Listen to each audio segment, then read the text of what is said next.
Muraho neza, ndagusoje wafunguye ino video. Nitwa Izawa Dieme, ngiye kuzajya ngufasha kwiga softwares zikoreshwa mu bwubatsi zigiye zitandukanye, harimo Archicad, AutoCAD, Arctic, Lumion, SketchUp n'izindi bitewe n'uko tuzagenda tubona akanya. Tuzahera kuri software ya Archicad, aho tuzayigana n'abantu bari mu byiciro bitandukanye, aba beginners aribo bagitangira, intermediate kuvuga bari hagati n'aba ari advanced.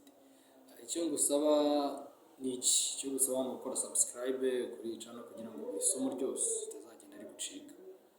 Ikindi ukazajya uyireba ugakurikira neza, kandi byaba byiza cyane ukaba ufite imashini hafi kugira ngo ibyo dukora nawe ugende ubikora tugendane.